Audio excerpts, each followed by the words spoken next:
Hi, everyone. Welcome to episode number 12 of the Microcast. I'm really excited that we are continuing this. If you are not sure what this is all about and you're listening on LGBT Stories, the podcast on iTunes or Spotify, iHeartRadio, something like that, what the Microcast is basically our Patreon-only show. So we release an episode which we're calling the Microcast on our Patreon page. The link for that is just patreon.com/LGBT Stories, and that will be in the show notes of this episode as well. However, we have a show there that we release 5 days a week, Monday through Friday, where I, myself, do commentary basically on all things LGBTQ. And occasionally I will be inviting some people that are just from my general life or people that have been on the show. I'm working with some people that have already been on LGBT Stories that would like to be on the Microcast as well, and maybe follow up with them and talk about their life today. So that's what the Microcast is. If you want more content from LGBT Stories, I really encourage you to head over to Patreon. That's patreon.com/LGBT Stories, and you can have access to the Microcast there. Every level of support gets access to the Microcast. You can even, in fact, have the Microcast downloaded directly to your phone in whatever podcasting app that you currently use to listen to all of your podcast. So you can have that access to that, and it's a private link that you'll get only through Patreon. You won't find it in any of the apps that have podcast on them. You have to get it through Patreon, and then it'll download to those apps.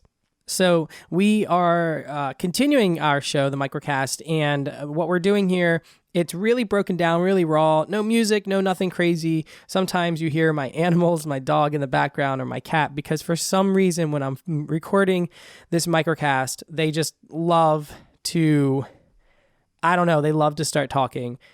So sometimes that happens, and we're just leaving it because I want this to be really stripped down. Guys, I am getting over a sore throat. I don't know what happened. I was in Vegas last week with some friends and just having a good time, and I lost my voice. The funny thing is, I don't drink. I don't smoke. I don't know what happened. I don't know if it was stress or something like that, but it just went away. And I would say I'm probably about 85% better right now. I went to the urgent care over the weekend. They said it's not strep throat.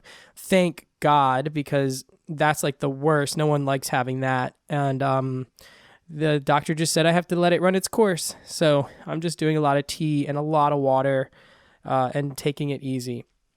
But let's get into this. I want to talk about something that to me is a little like mysterious. And I think to a lot of people, it's a little mysterious and it's a little hard to really, what is the word? Define. And that's gender fluid or gender fluidity. So I looked up on the internet and I just put in gender fluid and Urban Dictionary came up. And look, it's Urban Dictionary, but I think Urban Dictionary is pretty cool because they kind of put the real world, real life perspective on some definitions. So here's what it says. A gender fluid person is someone who fluctuates between more than one gender or between having a gender and not having one. They do not stick to one gender or lack thereof for their entire life. It is not related to a person's genitalia nor their sexual orientation.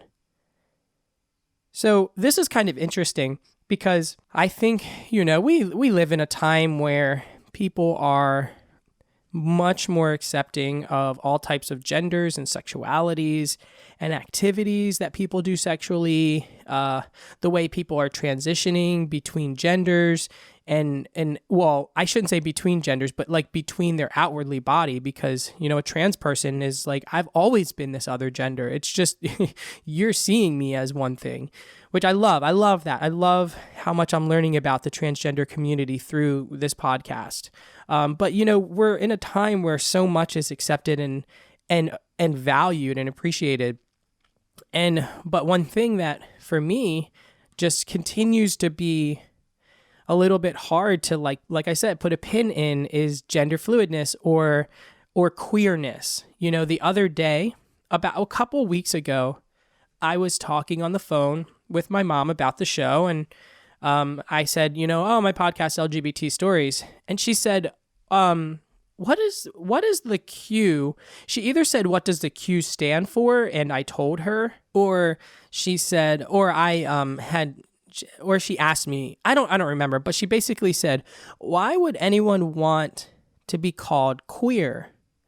And I kind of laughed. And, my mom, I think 60 years old, she comes from a whole different time than me, and all of us, and just doesn't understand, why would you want to be called queer? Because queer was used as such a derogatory name. I think the first time I remember the word queer, I must have been in about fourth grade, because I'm picturing school at that time. I think I was in about fourth grade at Solly Elementary School in Pasadena, Maryland. And it was never used in a way that was, loving. And today we identify as that. So many people. There's people there's times in my life where I identify as queer. Like, yeah, I can say I'm a queer person. Like, I'm just loving and accepting of all of my idiosms, if you want to call them that. But basically, I told my mom, I said, you know what? It's a little bit hard for me to identify what it is. I'm not an expert. I'm not a psychiatrist, a psychologist. I'm not, a philosopher. It's a term that is a very blanketed term that basically encompasses all of the LGBTQ community in a way. I think there are times when that's appropriate. However, I do think that there are very appropriate and specific times, and for even certain people, that only identify as queer or gender fluid.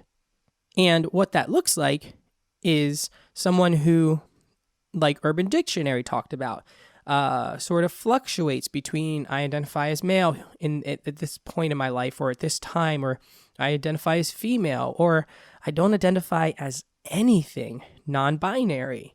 In a way, it's someone who's kind of elevated and exists separate from these things that we have been groomed into believing about our lives. Now, I also think, because if you listen to this microcast and you listen to the podcast in general, I think you could pretty get the idea that I'm a pretty moderate guy. Guys, politically, I am very moderate, okay? And I think my reasoning for that is because I don't like to tell people what they can and cannot do. It makes me uncomfortable, and there's probably something in there that I should look at and see, what is it about me that is so uncomfortable with telling people you can and cannot do something, or you should or should not do something. But basically, I'm going on a tangent here, but that's what this is about, I guess. I don't know. It doesn't matter. Anyway, so gender fluidness and queerness is something that I believe people are taking back and using to empower other people. That's what I love. I love that, you can call me queer all you want. There's been times in my adult life someone's called me you queer, and I'm like, that's right, I am queer, and I'm happy about that. Like, that no longer penetrates me in a way that is painful. In fact, you doing that, I've learned to turn that around and empower and love myself, because it's like, no, your sticks and stones, they don't break my bones anymore. Your words, they don't hurt me. I've overcome both of those things. So I just love the fact that we're in a society where gender fluidness is embraced and loved. And I think I don't know if we have an obligation, but I think if the situation arises where you're talking to a mother or a father or a brother or sister or anyone, a friend in your life, a coworker, and they ask questions like, why would you want to be called queer? That we, the LGBTQ community, really takes a moment and uses that to be of service to that person. Listen, we are called here in this world to love and be of service to others. That is it. Our one job is to love and be of service to other people. That is it. Serve, serve, serve. And how do you do that in a moment like that? Well, you let your guard down. If someone's asking you, what does it mean? Because I know of situations where people they've told me that they've been scared to say, I don't know what this means in the acronym or whatever, or they've brought it up and someone has come at them, charging at them like, you should know this. Why don't you know this? And I'm sorry, not everyone lives in a queer world. And we have an opportunity as LGBTQ people who are out, those of us who are out, and if you want to get more specific, those of us who are advocates and expressive and have that passion to educate, we have an opportunity in those moments to do just that, to educate and be of service. The wonderful thing I love about my mom is she has been in working in a field where she has a client who identifies as transgender. And she embraces and loves that person. How freaking cool. Like, this is someone who I thought as a kid, I was like, I could never let her know I'm gay and all this stuff. And now I'm 33 years old and have conversations about what it means to be queer. And, her transgender client who she loves and accepts and, is just like, nah, like, this is a woman. This is just a normal person. That to me is so cool. I think things like that can happen when we give people who don't understand us or or are afraid of us or don't accept us, when we give them room and opportunities to see us existing in this world as valuable people, contributors to society. One thing that my mom said to me when I came out to her, years later, I had been in a relationship for a few years. She said to me, the best thing that you ever did for me, Kevin, was to give me time to process this. I didn't shove it down her throat. I didn't do anything. Honestly, I was like, well, if you don't accept me, like, I don't know what to say. We have to be able to educate people and let people know that for a period of time, you can have your prejudices and you can have your disagreements, or you can choose to live in a closet like you don't see the world out here operating, and choose not to see me as the queer, gender fluid person that I am, if that is how you identify. Like, we need to give people that space to do that. But at some point, they have an obligation, I think, to humankind to say, educate me, teach me, just talk to me about who you are. And then we in the LGBTQ community, LGBTQ plus community, have an obligation to show up to that and say, hi, let me educate you. Let me teach you. Let me just tell you who I am. And then both of us have obligations to let that other person exist. And whatever we can gain from that communication point is gained. And things go on from there. We don't have to fight and argue. It's just accept or don't. And if you don't, go live in your own world. I'll live in mine. Let's all make sure we pay our taxes. You know what I mean?